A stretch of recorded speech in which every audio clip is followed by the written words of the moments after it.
So we'll go back to verse 34 and read translation there. So this is Lord Krishna speaking to Brahma. After he's speaking to Balama, now he's speaking to Bali Maharaj.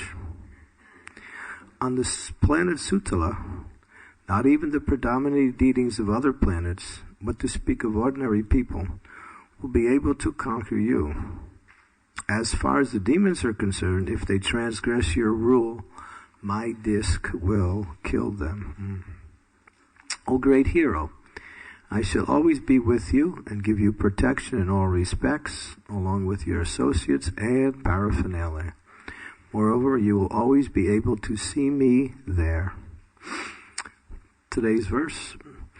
Because there you will see my supreme prowess, your materialistic ideas and anxieties that have arisen from your association with demons and Danavas will immediately be vanquished.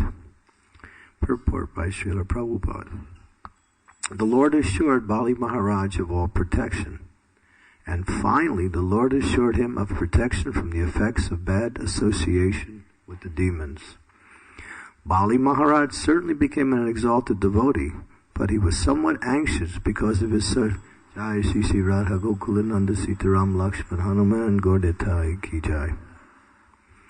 Bali Maharaj certainly became an exalted devotee, but he was somewhat anxious because his association was not purely devotional. The Supreme Personality of Godhead therefore assured him that his demoniac mentality will be annihilated. In other words, by the association of devotees, the demoniac mentality is vanquished. Satam prasangan mamavirya sambido bhavanti ritkarna rasayana kata. That's from Srimad Bhagavatam 3:25-25. When a demon associates with devotees engaged in glorifying the Supreme Personality of Godhead, he gradually becomes a pure devotee.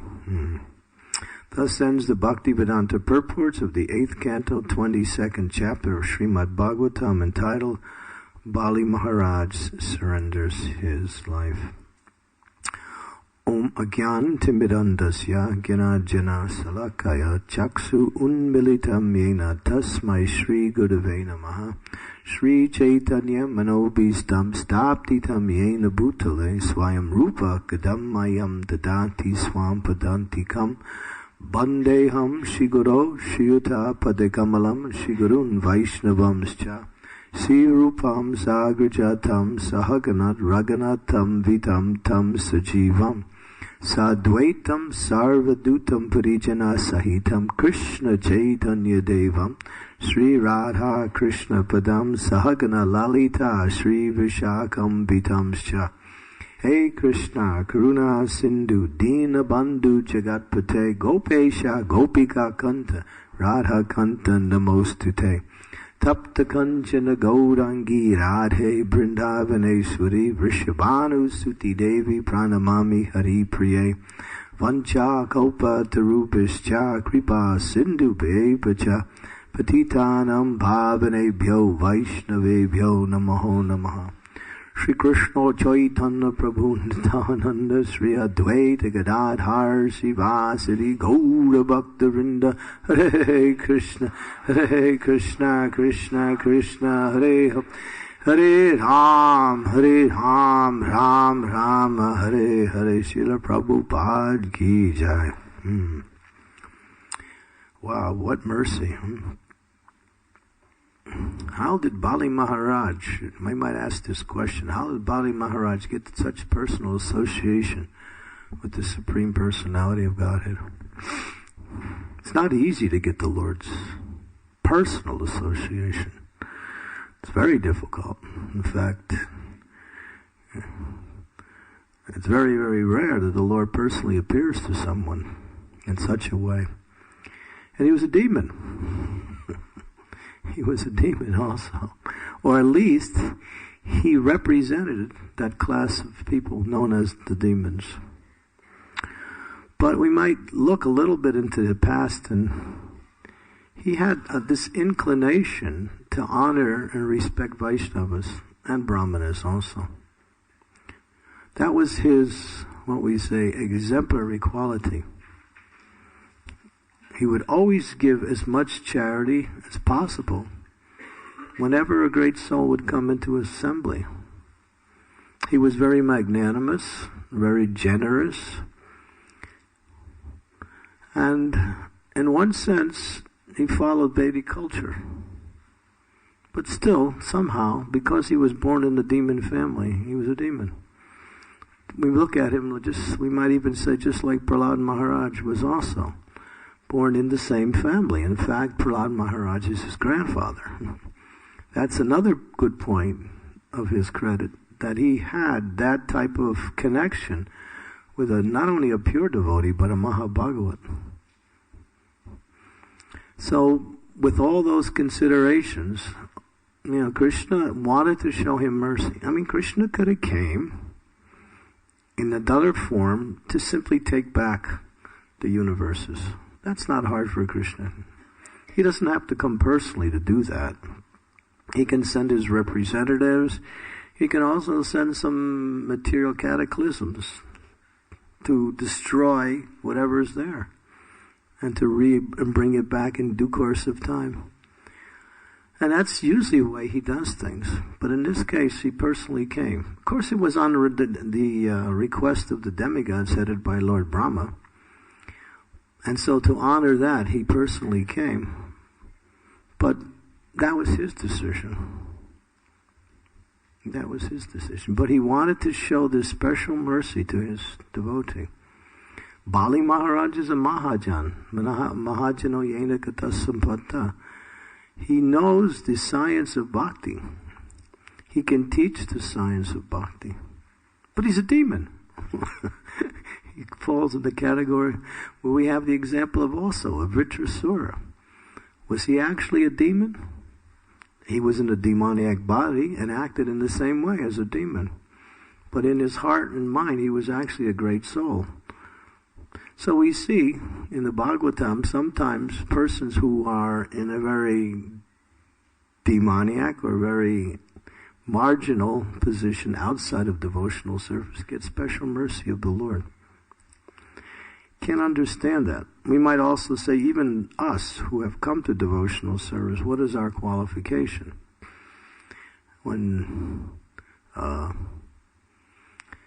think it was Tamal Krishna Goswami Maharaj was speaking to Srila Prabhupada.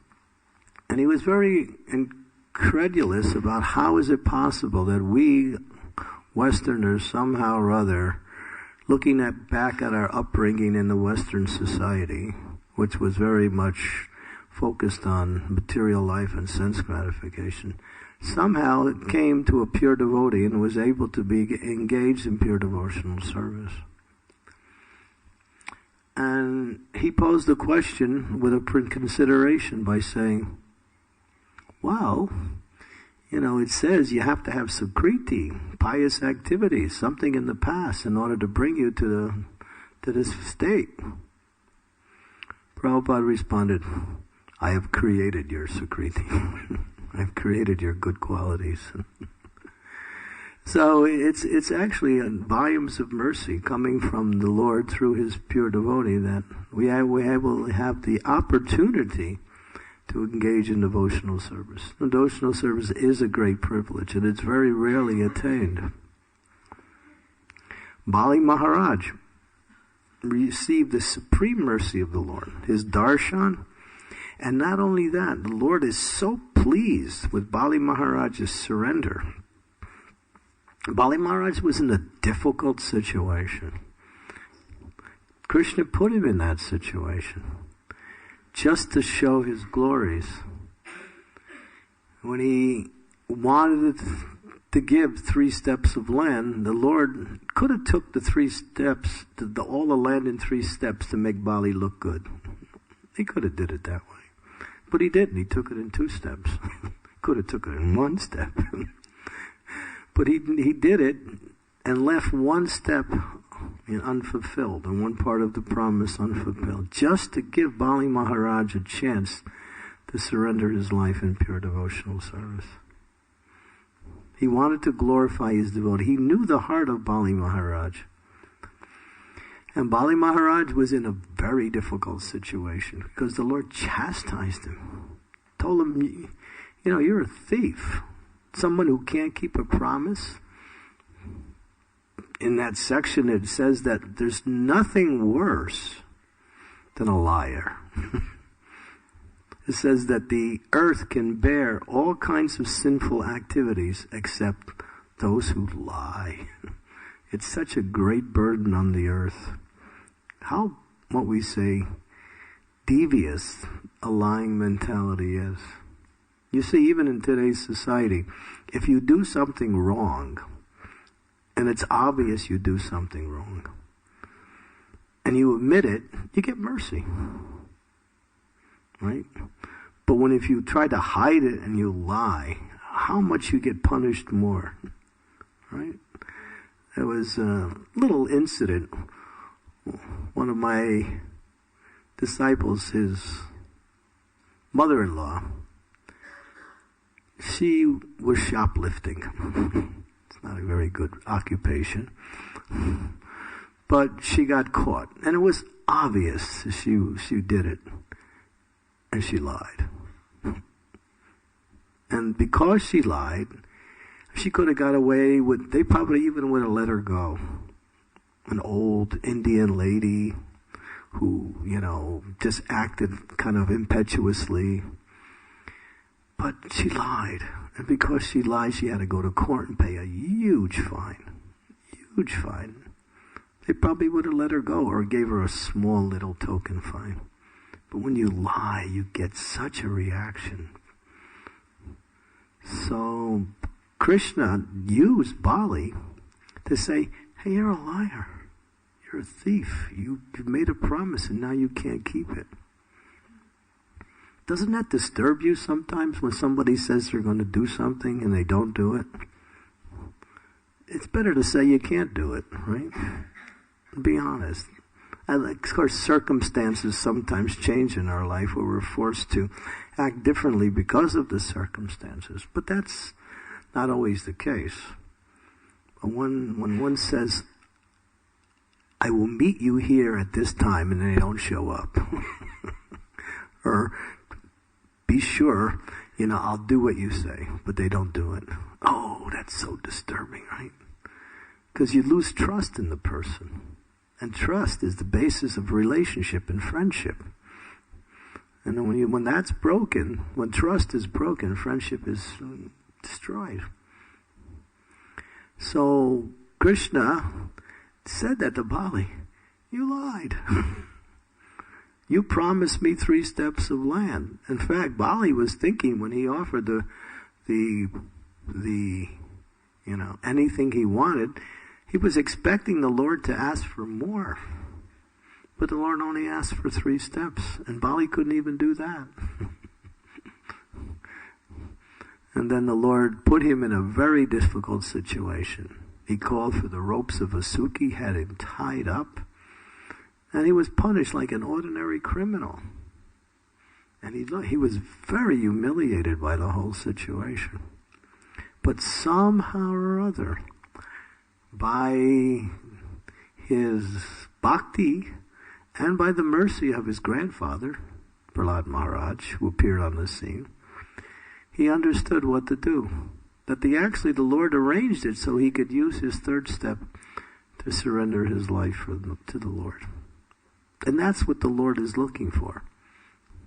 He doesn't care about our material gifts or whatever else we can give him. We use these things as an opportunity to offer them to the Lord in surrender.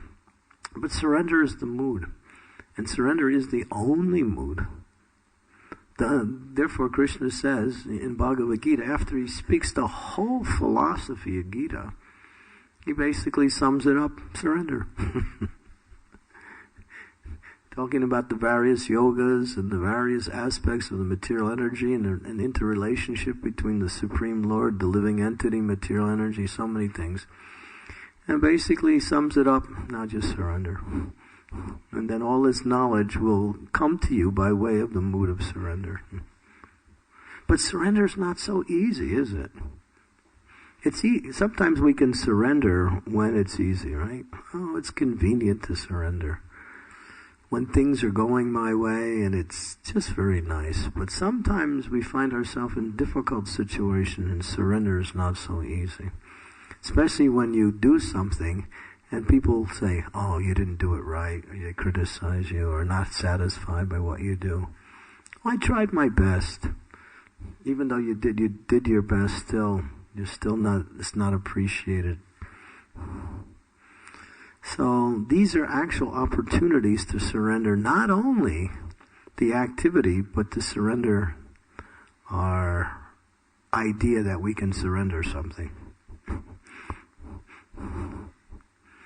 Because the idea of surrender is a false. There's nothing to surrender, really. Everything belongs to the Lord anyway. Prabhupada's explaining in one lecture that all you have in your entire existence, you might think I have my family, I have my money, I have my possessions, I have my activities, I have my body, I have so many things. But all these things are given to you. And therefore whatever is given belongs to the giver, not to the person who has it. Although you have it, it's a gift, but it's in one sense, it's coming from another source. But what do you have? What do we have that's ours? One thing, independence. To surrender what belongs to someone else or to try to use it for our own self. Bali Maharaj, he captured the entire material existence in terms of all the supremacy of all the planets. He dethroned Indra. The demons were in power. He was looking good from his point of view, or from the demons' point of view. But in 1 second, Krishna took it all back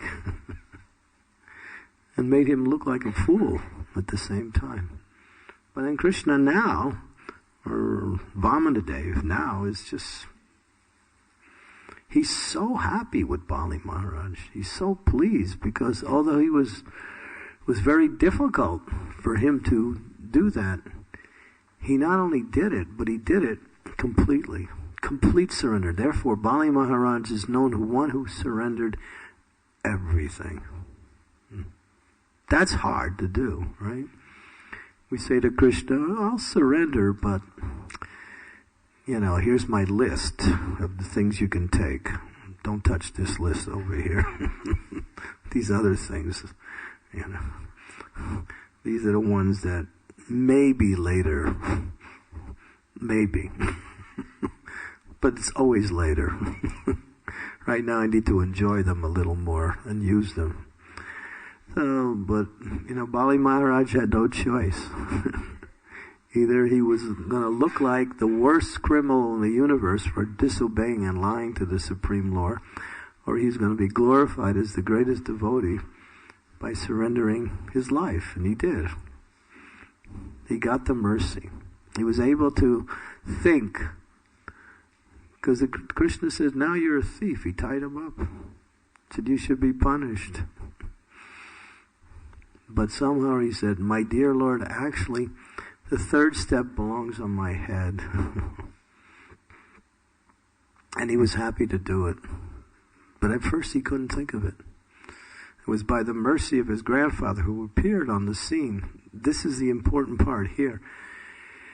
Prabhupada mentions in the purport how important it is to associate with devotees. And, of course, we'll just go a little bit farther in the theme here, that being granted the supreme mercy of the Lord and a place for him to reside and the protection of the Lord. The Lord was willing to protect him against his previous activities and mentality. And he told him that if any demons disturb you, I'll come personally and throw my chakra. I'm there as your doorkeeper. I'll open the door for you when you go in and out. How Krishna was pleased. Imagine. You would be embarrassed if Krishna was your doorkeeper, right?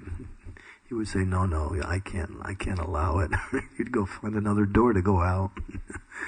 It's too much. It's too humiliating. But this is what Krishna wanted to do. He wanted to reciprocate the love of his devotees in such a way that he wanted to do personal service. And the Lord also told him that because of your previous association, there's still residues of the demoniac nature. And because of that residue, therefore, I will protect you against that as long as you engage in my devotional service. So, and the association of devotees, as Prabhupada mentions here, can change a demon into a great soul. And there's so many examples of that through devotee association. We have examples of how some of our devotees who had came to Prabhupada were very inimical against the movement before then. Some of them even tried to stop Krishna consciousness by stopping the kirtans in the streets and causing harm to the devotees. But somehow or other, through prasadam, through association, through some hidden sukriti, they became favorable and actually became, what we say, fixed up devotees. So this verse is very fundamental that Prabhupada quotes from the Srimad Bhagavatam.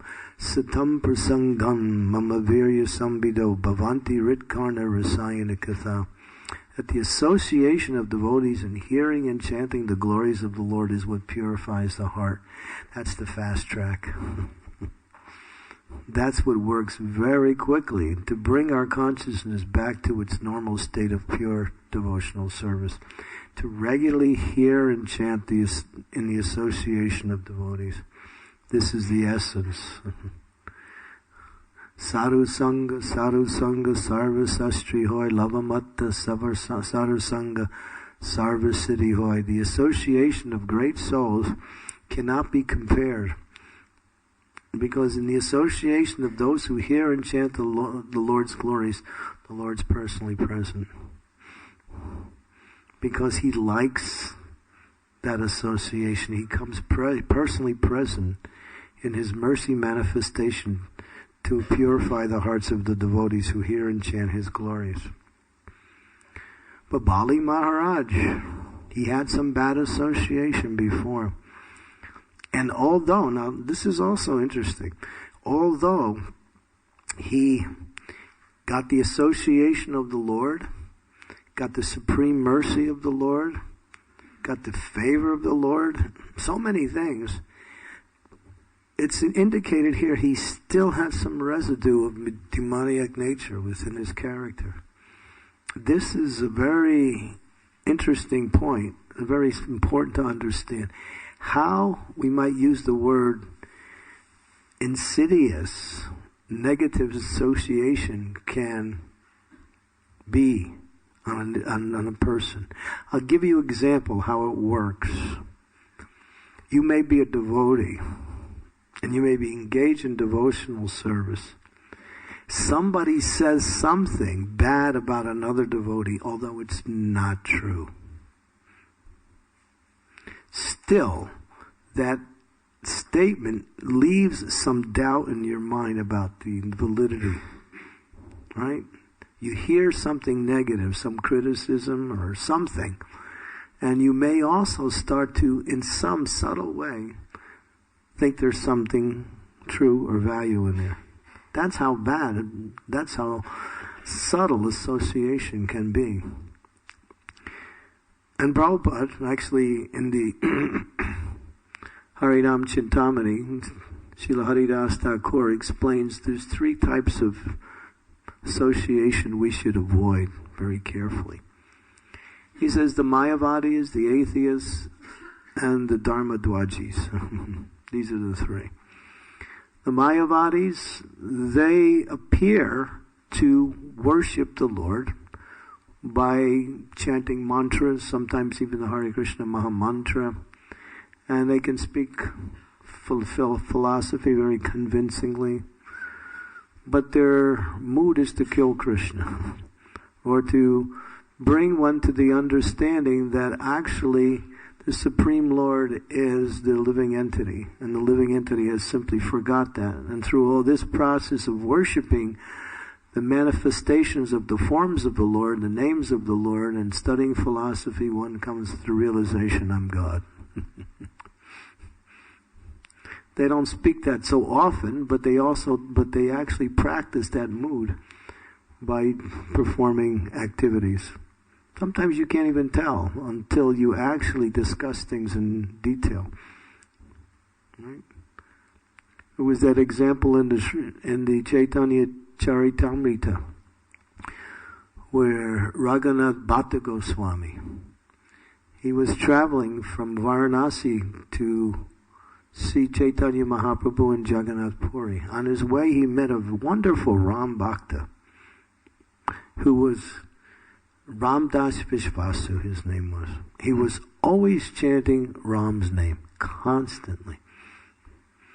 And when he met Raghunath Bhatta Goswami, he was very inclined to want to do service to him.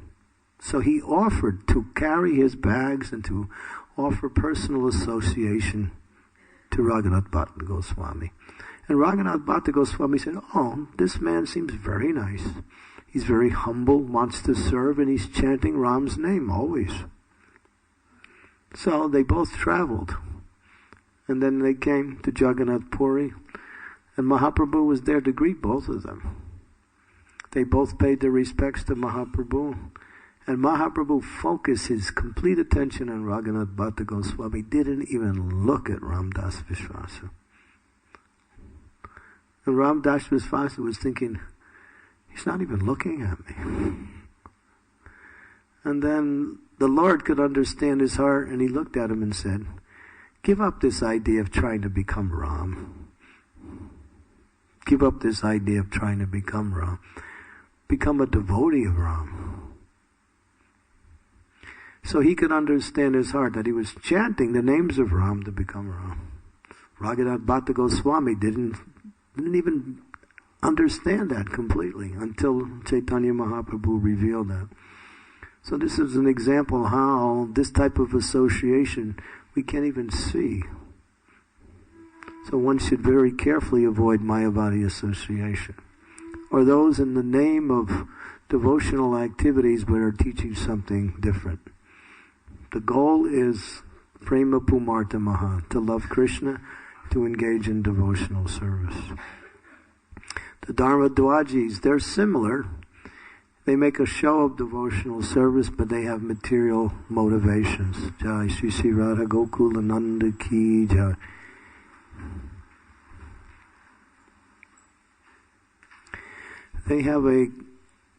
Their program is to somehow or other present themselves with all the externals and activities of a devotee, but to use devotional service as a means to fulfill material desires. For name, for fame, for prestige, for power, for material gain, for position, like that. So, and Prabhupada talks about it, he calls it Kali Chela, Tilak, Kanti, Mala, but chanting, not really chanting Hare Krishna, but it looks like it. I think in the beginning of our movement, we had a few of those. But now I think after time, because of the power of the movement, we don't find that so much now. But still, people might come to spiritual life in order to fulfill material desires.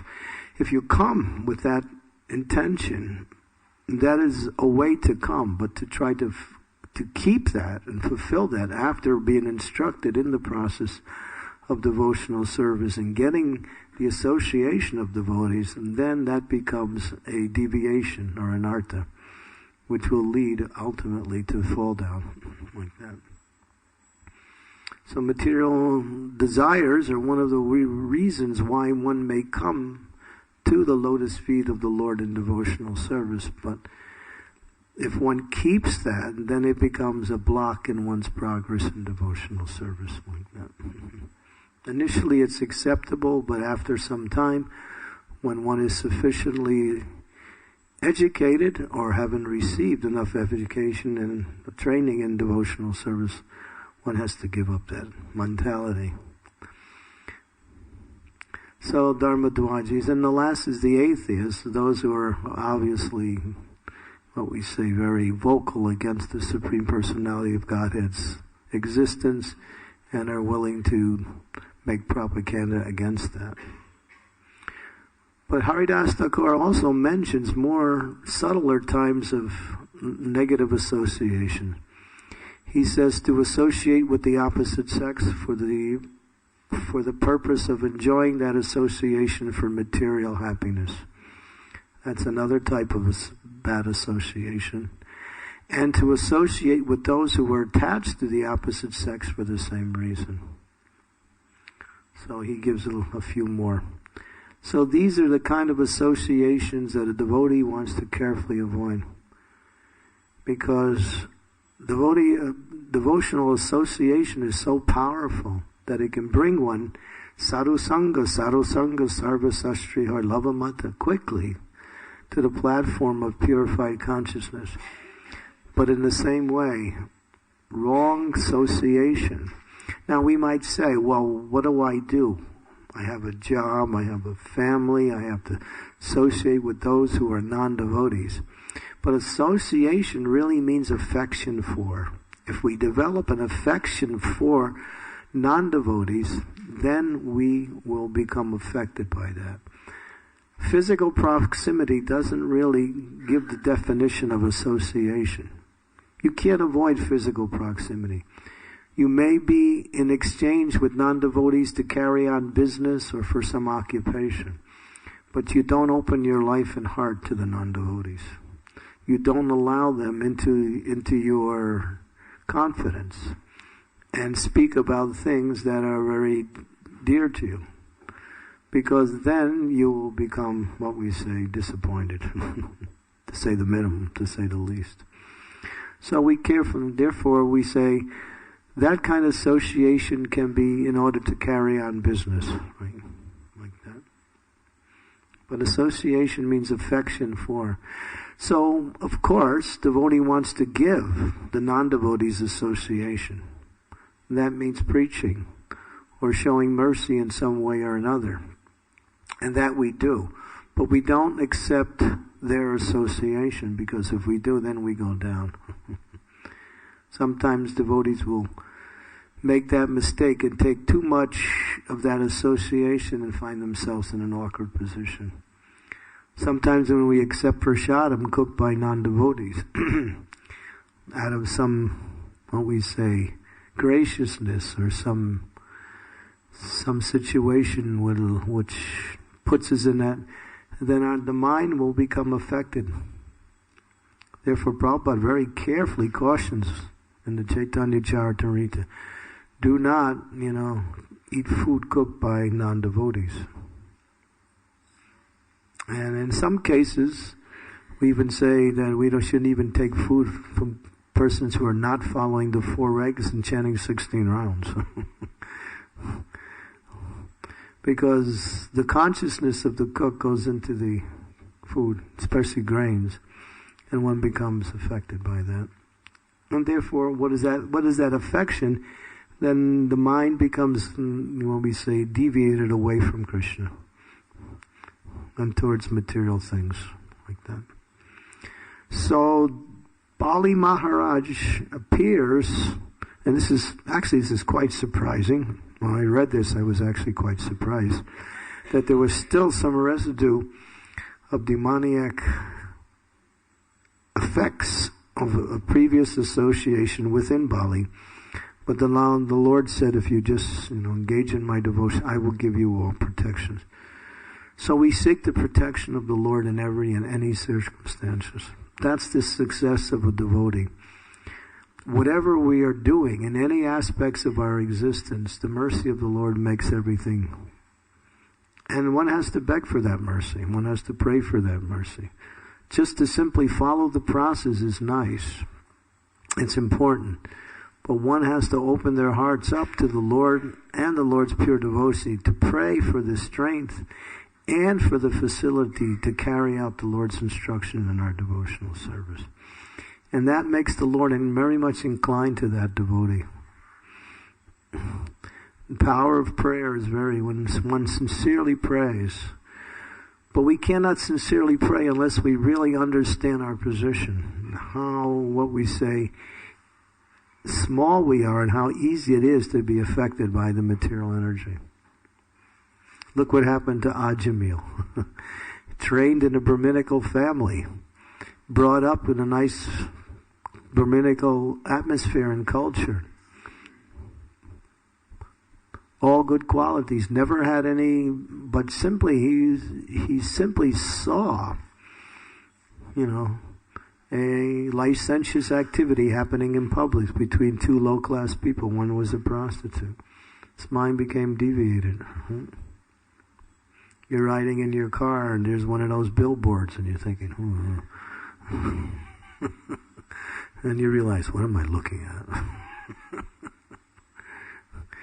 Right? So it's like that, especially, we have to travel, you have to associate with the material energy. One has to keep their consciousness somewhat connected to Krishna, and so we don't become attracted or distracted.